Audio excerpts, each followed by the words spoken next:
This video explains support vector machine with all related mathematical concepts. This video is divided into two parts. First part explains following mathematical concepts: defining line, vectors, equation of plane, and Lagrange multipliers.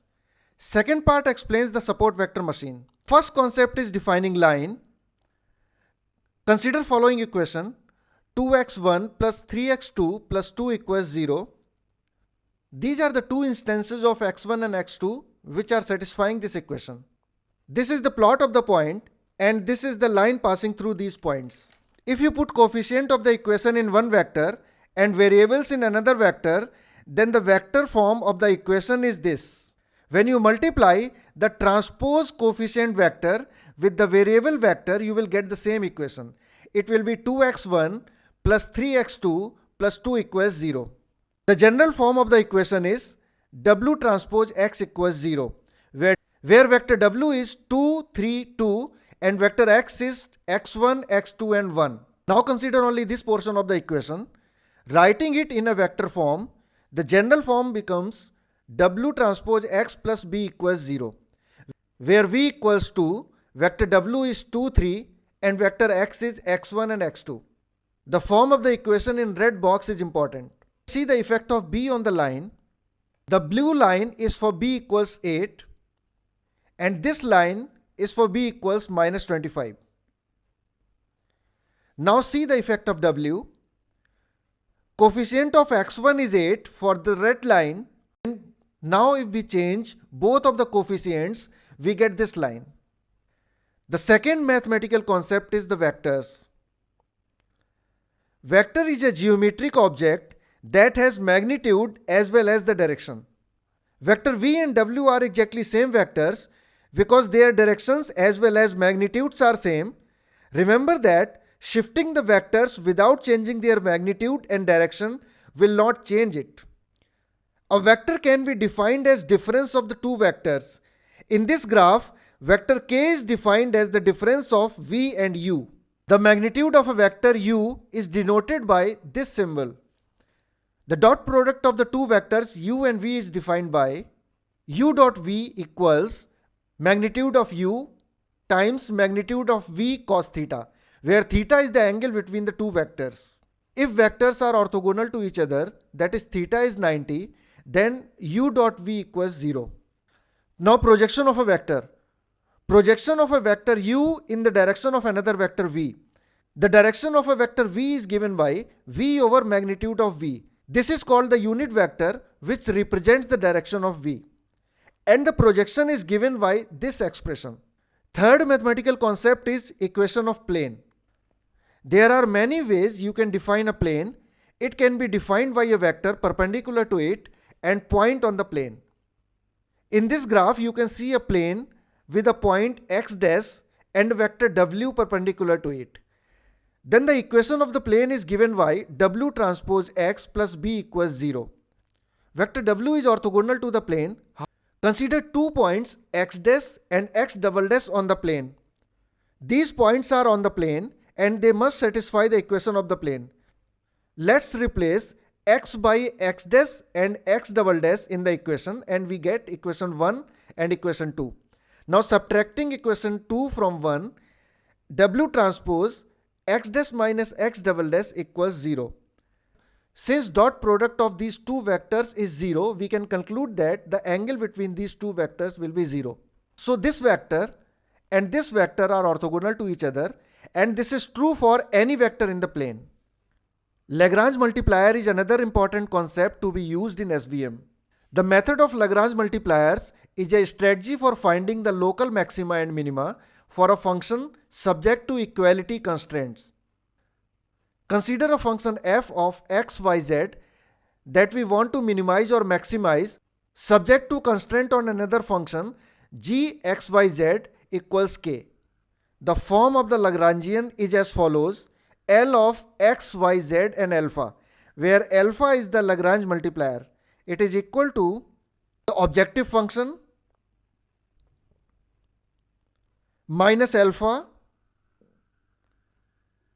gxyz, the constraint function, minus the constant k. Now find derivatives of L with respect to x, y, z and alpha and set them to 0 for maxima and minima. Solution of these equations will give the optimized value of x, y and z. Let's see an example. Find the maximum area of a rectangle whose perimeter is 20. In this problem, our objective function is fxy equals x dot y, where x and y are sides. And constraint function is gxy equals 2x plus y equals 20, which is the perimeter. Or by dividing this equation by 2, we get x plus y equals 10. This is the Lagrangian. Let's put the functions. These are the derivatives of the Lagrangian with respect to x, y and alpha. From equation 3, we have x equals y, given x plus y equals 10. After replacement, we get x equals 5 and y equals 5. Hence, the maximum area is 25.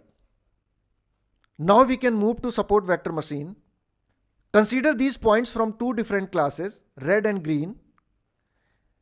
As you can see, red and green classes are completely separable by this plane. The equation of the plane is W transpose x plus b equals 0. But they are also separable by this plane,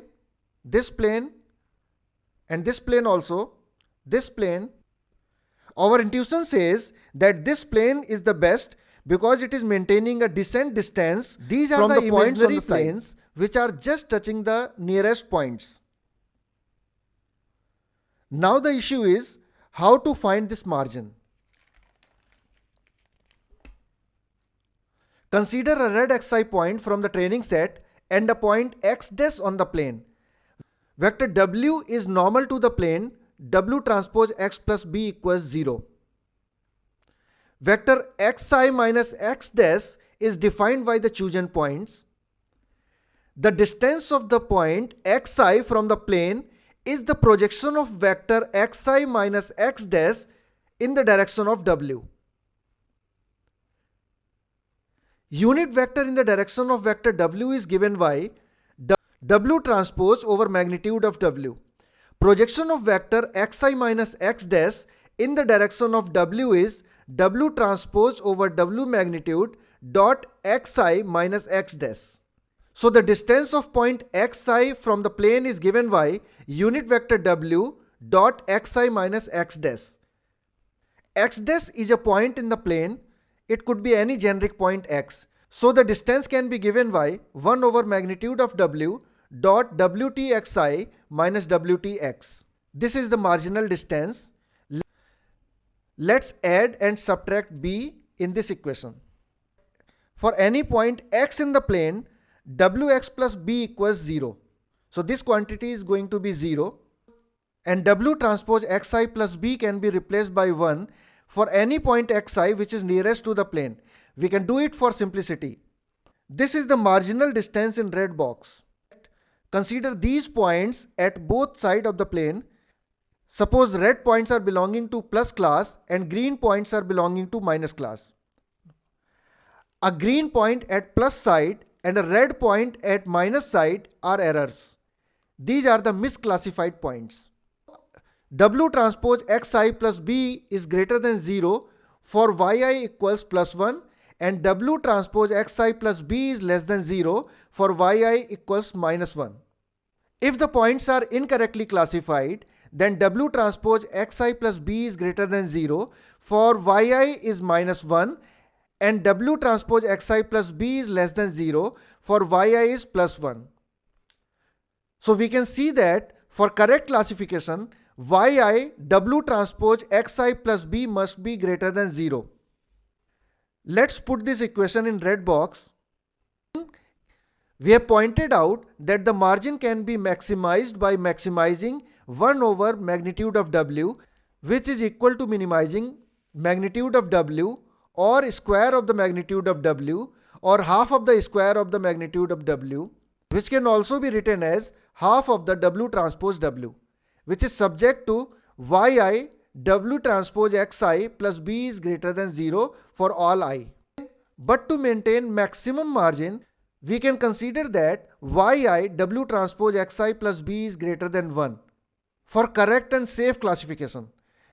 the point for which yi dot w transpose xi plus b is equal to 1, these are called the support vectors. So here you can see that these are the points which are called support vectors.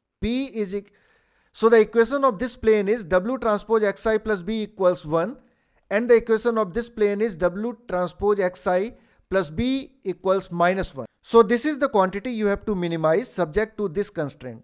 Optimizing a function on a constraint of another function. Use Lagrangian. Let's write the Lagrangian.